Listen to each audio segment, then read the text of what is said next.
Ahora presentamos, con un alto contenido para la más exigente teleaudiencia, nuestro acostumbrado comentario editorial, en la voz de Ramón de Luna. Hoy se cumple un nuevo aniversario del fallecimiento del líder PRDista, José Francisco Peña Gómez, el aniversario número 22 de su fallecimiento, que fue un acontecimiento doloroso para gran parte del pueblo dominicano cuando eso ocurrió. El comentario de hoy lo he titulado La negritud de Peña Gómez. El tiempo pasado raudo, pues a pesar de los 22 años transcurridos, parece que fue ayer cuando partió hacia mundos ignotos. Aquejado por una grave enfermedad, José Francisco Peña Gómez murió al cumplir los 61 años de edad, cuando todavía le faltaba tanto dar a la patria que le vio nacer. Fue impresionante la multitud que acompañó sus restos rumbo al Camposanto, donde se le dio sepultura. Era hijo de haitianos, porque para muchos eso fue una mácula. Su negritud fue zarandeada por sus enemigos políticos y ninguno de ellos pisó los más encumbrados pedestales que Peña. Ninguno se le comparó a las virtudes de líder popular que poseía. Tampoco el verbo alto, incendiario a veces, si se quiere, que aquel ser que se nos antoja fue extraordinario, poseía. Fue José Francisco quien, acompañado de la Marsellesa, alerta al pueblo cuando aquellos valientes militares le llaman a tribuna democrática y le informan que se han sublevado contra el tristemente célebre triunvirato para exigir la vuelta al poder del profesor Juan Bosch. Peña Gómez se encarga de mantener unido al Partido Revolucionario Dominicano de entonces, cuando el profesor Bosch lo abandona y prácticamente es él quien lo conduce al poder en las elecciones de 1978.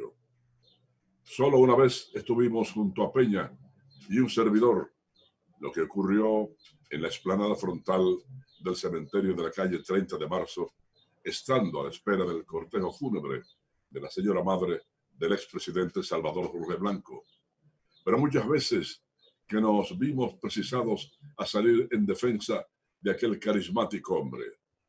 Allí nos dio las gracias por eso, pues sabía de nuestra actitud hacia él, cuantas veces politicastros de barro enfilaban sus cañones hacia su figura.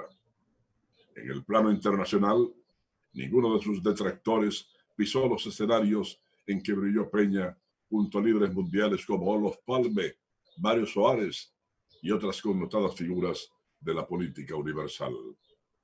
Atacado por una enfermedad que lo abatía, tuvo frases de perdón para quienes lo denigraron y se burlaron de su negritud y origen. Emocionadas palabras para anunciar que no guardaba rencor. Poco después se apagó su espíritu y voló ese espíritu, estamos seguros, hacia dimensiones extrañas. Este fue nuestro comentario editorial en la voz de Ramón de Luna. Siguiendo con otras informaciones, fuerzas de seguridad del Estado de Venezuela capturaron durante las últimas 24 horas a un total de 14 mercenarios que participaron en la incursión marítima armada el pasado 3 de mayo con la pretensión de perpetrar un golpe de Estado y asesinar al presidente constitucional Nicolás Maduro. La región estratégica de defensa integral capital de las Fuerzas Armadas Nacional Bolivariana informó la madrugada de este lunes en su cuenta de la red social de Twitter que en las últimas horas del domingo fueron capturados 3 mercenarios en el poblado de Montaña de San Miguel, en la parroquia de Carayaca, estado Vargas. La entidad publicó las fotografías de los 3 nuevos detenidos y precisó que en total el domingo fueron capturados 14 mercenarios en maniobra Yunque Martillo. En forma previa, las Fuerzas Armadas reportaron la captura de un grupo de 8 mercenarios en la zona montañosa de Petaquirito, situado a unos 50 kilómetros de Caracas. Entre los aprehendidos por las autoridades figura el sobrino del ex general y golpista Cliver Alcalá Córdones. En horas de la mañana del domingo, las fuerzas de acciones especiales pertenecientes a la Policía Nacional Bolivariana indicaron que detuvieron en la colonia Tobar, estado Aragua, a 3 individuos involucrados en la fallida incursión armada suscitada el pasado 3 de mayo. Bueno, aquí los partidos Revolucionario Moderno y Fuerza del Pueblo se aprestan a fijar en las próximas horas sus posiciones sobre la posible renovación del estado de emergencia decretado por el presidente Danilo Medina como consecuencia del coronavirus. En tanto que el Partido Revolucionario Socialdemócrata acusó al presidente Medina de usar el estado de emergencia para hacer proselitismo político a costa de la salud del pueblo. El presidente Medina tiene un plazo legal hasta mañana, martes 12 de este mes, para solicitar al Congreso Nacional una tercera extensión del estado de emergencia que vence el próximo domingo, día 17. Orlando Jorge Mera, delegado del PRM ante la Junta Central Electoral, manifestó que su partido analizará el tema oportunamente. El partido deberá analizarlo y dar respuesta oportunamente, expresó el alto dirigente opositor. El periodista Omar Liriano, vocero del expresidente Leonel Fernández y de la Fuerza del Pueblo, manifestó que el bloque de legisladores de esa organización se reuniría hoy para tomar una decisión sobre ese tema.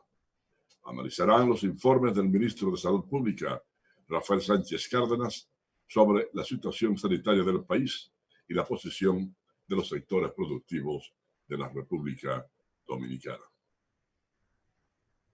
Bueno, tras más de 50 días de distanciamiento social, los capitaleños saltaron olímpicamente las medidas impuestas por el Estado Dominicano para evitar la propagación y contagio del coronavirus durante este fin de semana.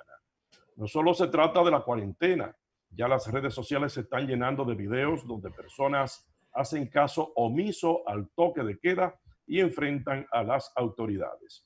Durante el fin de semana no se trató de salidas para trabajar o comprar insumos, sino de actividades lúdicas y recreativas. El malecón de Santo Domingo volvió a ser el domingo el lugar de esparcimiento cotidiano que era antes de la cuarentena. Cientos de personas retornaron al litoral marino de la capital con la ausencia de las autoridades policiales y municipales. Del mismo modo, miles de personas hicieron las acostumbradas visitas familiares a casa de los abuelos, amigos y vecinos.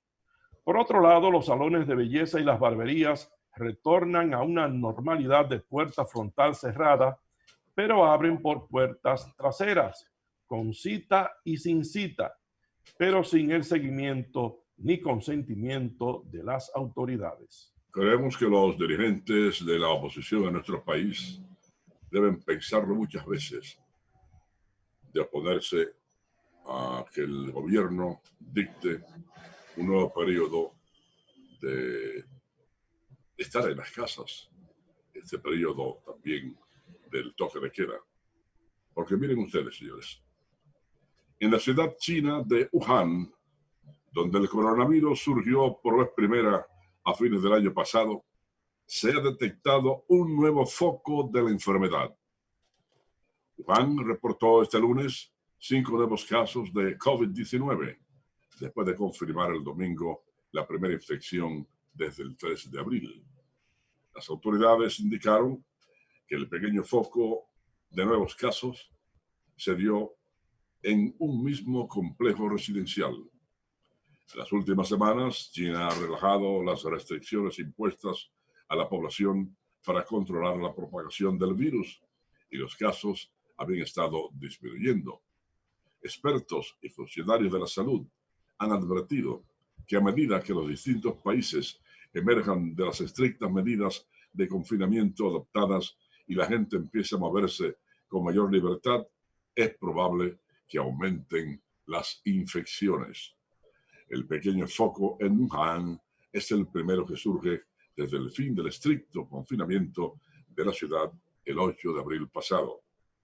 Uno de los 5 casos reportados el lunes, es decir, hoy, corresponde a la esposa de un hombre de 89 años cuya infección fue la primera confirmada en la ciudad en más de un mes este domingo. El resto de casos habían sido clasificados anteriormente como asintomáticos, lo que quiere decir que habían dado positivo, pero no manifestaban señales clínicas como tos o fiebre. Cientos de casos asintomáticos están siendo monitoreados por las autoridades de la salud en Wuhan. Entre tanto, durante el fin de semana, en la ciudad de Shulan, en la provincia de Jilin, cerca de la frontera con Rusia y Corea del Norte, se reportaron 11 nuevos casos. Esas personas pueden transmitir el virus aunque no estén enfermas, pero China no cuenta los casos asintomáticos en su registro oficial de infecciones confirmadas hasta que no manifiestan los síntomas. Así que ustedes ven, hay que tener cuidado con esto de levantar las restricciones, porque miren ustedes cómo donde se originó el primer caso de coronavirus. Todavía. Nuevos focos. Todavía no se ha ido, pese a todas las excelentes medidas y procedimientos que tomaron los chinos.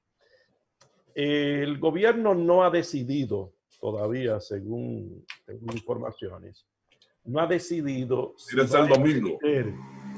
va a extender.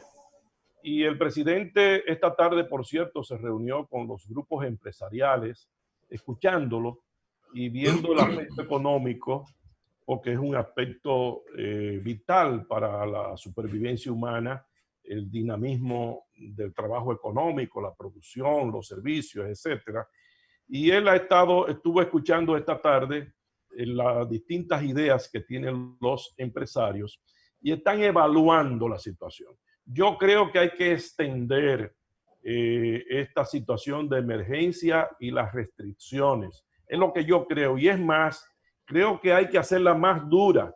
Esta próxima, cuando se abra, o si lo hacen, 15 días más, en una cuarentena, hay que hacerla de una forma más dura y sobre todo los fines de semana, a ver si creamos cierto control, porque la cosa en la capital y en puntos como Santiago, La Vega, Santiago la cosa está más o menos, pero La Vega está muy alto y ahora se ha incrementado tanto en San Cristóbal como en la provincia de Espaillat. Y Puerto Plata. Se ha disparado en esos lugares. Entonces hay que extender por 15 días más y hacerlo un poco más dura y sobre todo los fines de semana y acabar un poco con este relajo que hay, sobre todo en los barrios. Donde ahora, lo que pasa es que ya ha entrado. Lo que pasa es que sectores políticos y económicos del país están pensando en que está a la vuelta de la esquina el proceso eleccionario del 5 de julio. Ya estamos hoy a 11 de mayo. Fíjate el poco espacio que... Y usted con esta situación va para una fila, don Ramón. ¿Cómo? Para una fila usted va a... Una fila. Yo sí voy a votar. ¿Con una situación así de coronavirus? Sí, voy a votar, claro que sí. Ay. Yo no me abstengo, ¿no? Vamos a unos comerciales. En breve retornamos.